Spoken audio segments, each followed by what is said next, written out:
நாகராஜ் இல்ல, அதாவது இந்த நிதியமைச்சருடைய அறிக்கையில ரிப்போர்ட்ல ஆரோக்கியம் நல்வாழ்வு குஜராத் முதலிடத்தில் இருக்கிறது. எந்த ஒரு இன்வெஸ்டரும் அங்க மக்கள் ஆரோக்கியத்தோடு இருக்கிறார்களா நல்வாழ்வோடு வாழ்கிறார்களா பாப்பாங்க. அந்த வகையில இன்னைக்கு குஜராத்துக்கு வாய்ப்புகள் வருவதற்கு காரணம் அந்த மாநிலத்தினுடைய வளர்ச்சியும் அந்த மாநிலத்துடைய நல்வாழ்வும் அந்த மாநிலத்தினுடைய மக்களுடைய அமைதியும் தான் முக்கியமான காரணம். நீங்க அதுக்காக வேற காரணங்கள் சொல்றதுல ஒன்றும் பிரயோஜனம் இல்லை. இன்னொரு முக்கியமான காரணத்தை பதிவு செய்யறேன். 2018 எடுத்த ஒரு குறியீடு இதே அளவு 2024 வித்தியாசங்கள் படிக்கிறேன் நான். பல துறைகளில் பின்தங்கி இருக்கிறது தமிழகம்.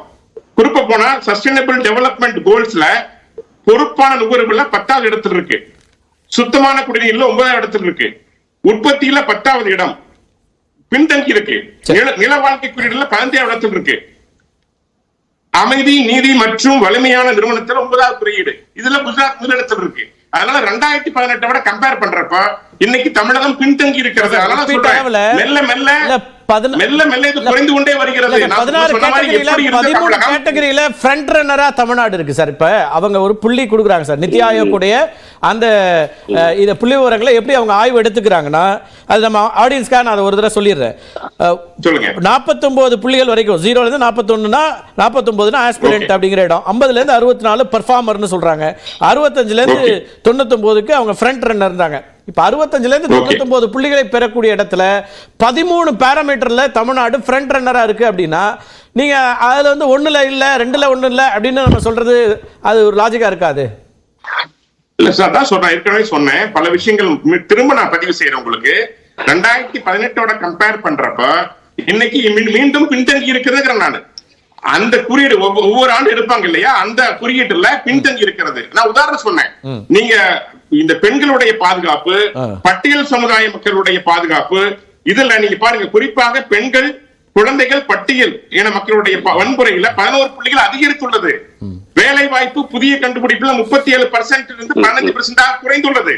இதெல்லாம் அவங்க கொடுத்துருக்க மற்ற ரிப்போர்ட் கொடுத்திருக்காங்க. அதனால நீங்க ஏதோ ஓவராலா வந்து பலசோட கம்பேர் பண்ணுங்க.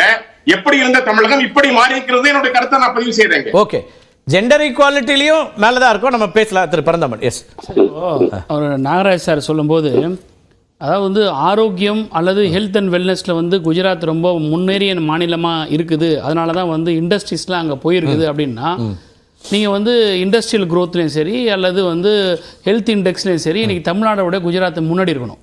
அதுலேயும் பின்னாடி தான் இருக்காங்க. ஓகே, இவங்க அரசியலுக்காக வாதங்களை பேசுகிறாங்க. நம்மளுடைய இந்த தலைப்பினுடைய அதனுடைய அடிப்படையை இவங்க வந்து திசை திருப்புறாங்க. இவங்களுக்கு விருப்பம் இல்லாமல் இருக்கலாம், தமிழ்நாடு முன்னேறி இருக்குன்னு சொல்கிறதுக்கு விருப்பம் இல்லாமல் இருக்கலாம். பிஜேபி ஆளுகிற மாநிலத்தை போட்டுட்டோம். ஓகே, ஆனால் நான் என்ன கேட்குறேன்னா, ஒரு முக்கியமான விஷயங்கள் 3 மட்டும் சொல்கிறேன். சொல்லுங்கள். இப்போ வேலைவாய்ப்பு வந்து வேலைவாய்ப்பின்மை அதிகரிச்சிருக்கு அப்படின்னு சொல்லி பேசுகிறார். சுதந்திர இந்தியாவில் இந்தியன் எக்ஸ்பிரஸ் ஃபர்ஸ்ட் பேஜில் போட்டது எப்போ? போன டென்யூரில் பிரதம மந்திரி இவர் நம்ம மோடி அவங்களுடைய கவர்மெண்ட்ல போன செகண்ட் டேர்ம்ல இருக்கும்போது சுதந்திர இந்தியாவில் 47% அன்எம்ப்ளாய்மெண்ட் ப்ராப்ளம் உருவானது வந்து இந்திய விடுதலை நாட்டில் இப்போ மோடி அரசாங்கத்தில் தான் சொன்னது வந்து உங்களுக்கு எல்லாருக்குமே தெரியும். ஆனால் தமிழ்நாட்டை பொறுத்த வரைக்கும் அன்எம்ப்ளாய்மெண்ட் ரேட்டை 7.2 இருந்ததுலேருந்து இன்னைக்கு 4.8 வந்து இதை குறைச்சிருக்கிறோம் 3 ஆண்டுகள். இன்னொரு சார், கோவிடுக்கு அப்புறம் சார் எந்த மாநிலமே ரீபில்ட் பண்ணாத அளவுக்கு தமிழ்நாடு ரீபில்ட் ஆயிருக்குன்ற விஷயத்த அறிக்கையில சொல்றாங்க. இன்னொரு அதை விட விட்டுருங்க, நீங்க பேசுற நாம பேசலாம் விட்டுருங்க. நிதி ஆயோக்கினுடைய முக்கியமான அதிகாரி அம்மையார் சுஜாதான்னு நினைக்கிறேன் பேரு. அவங்க சொல்ற விளக்கம், ஏன் தமிழ்நாடு இப்படி இருக்கு இந்த அளவுக்கு வந்து 16ல் 13 வந்ததுன்னா அவங்க பட்டியலிடுறது மகளிர் உரிமை தொகை, இலவச பேருந்து பயணம், புதுமை பெண் திட்டம், நான் முதல்வன் திட்டம், தாயுமானவர் திட்டம், தமிழ் புதல்வன் திட்டம், இது போன்ற சோஷியலி எக்கனாமிக்கலி எம்பவர்மெண்ட் பண்ணக்கூடிய ஸ்கீம்ஸை தமிழ்நாடு கொடுத்துருக்கிற காரணத்தினால இன்னைக்கு நம்ம இப்படி வந்திருக்கோன்றாங்க. அரசியல் கட்சிகள் பேசுகிற வார்த்தைகளை விட்டுருங்க. நிதி ஆயோக்கில் இருக்கக்கூடிய ஆஃபீஸர் சொல்லக்கூடிய கருத்து. இப்போ நான் என்ன கேட்குறேன்னா, ஏதாவது ஒரு பின் பாயிண்ட்ல இவங்க வந்து அரசியலுக்காக பேசக்கூடிய விஷயங்களை பொருந்தறியணும். தமிழ்நாடு இன்னைக்கு இவ்வளவு தூரம் முன்னேறி இருக்கு, இன்னும் முன்னேறி இருக்கலாம் அப்படின்ற சொல்லியிருக்காங்க. நான் ஒத்துக்கிறேன், இன்னும் முன்னேறி இருக்கலாம். தமிழ்நாட்டுடைய பங்கை ஏன் கொடுக்காம இருக்கீங்க, பணத்தை ஏன் கொடுக்காம இருக்கீங்க? மெட்ரோ ரயில் ப்ராஜெக்ட் ஒரு நிமிஷம் மட்டும் எடுத்துக்கேன். மெட்ரோ ரயில் ப்ராஜெக்ட் ஒன்றிய அரசு ப்ராமிஸ் பண்ணுச்சு, அது ஒன்றிய அரசு நான் வந்து கமிட் பண்ணுச்சு. கையெழுத்து போட்டுச்சு.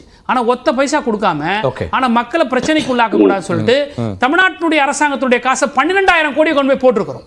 அந்த 12,000 கோடியை நாங்க போடலைன்னா மத்திய அரசு கொடுக்க வேண்டிய பணத்தை கொடுத்திருந்தா நாங்க 25,000 பஸ் வாங்கியிருப்போம், இன்ஃப்ராஸ்ட்ரக்சர் கட்டியிருப்போம். சார் குறுக்கீடுக்கு மன்னிக்கணும். Wait mister Nagarajan, wait you can take your turn. Okay, infrastructure develop பண்ணியிருப்போம், ரோடு போட்டிருப்போம். இப்போ சுமன் ஸ்ரீராமன் கூட ஒன்று சொன்னார், அதாவது குஜராத்தில் வந்து அந்த காரிடார் ஏதோ ஒன்று சொன்னார், எக்ஸ்பிரஸ் காரிடார் கடந்த 10 வருஷத்துலன்றது.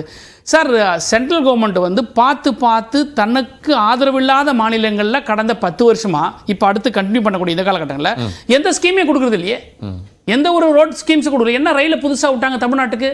எல்லா ரயில்வே பட்ஜெட்லையும் எப்பவுமே வந்து அது காங்கிரஸ் கவர்மெண்டா இருக்கட்டும், வாஜ்பாய் கவர்மெண்டா இருக்கட்டும், எல்லா ரயில்வே பட்ஜெட்லையும் காரிடார்ல நாங்க தமிழ்நாட்டை மையப்படுத்தி தான் கொண்டு என்ன வரோம். பண்ணீங்க? டிஃபென்ஸ் காரிடார் ஏட்டு சுரக்கா கறி கோதுவாது சீனி சக்கரை சித்தப்பா எழுத்தது நக்கப்பா அந்த கதையில தான் இருக்கு. என்ன டெவலப்மெண்ட் கொண்டாந்தீங்க?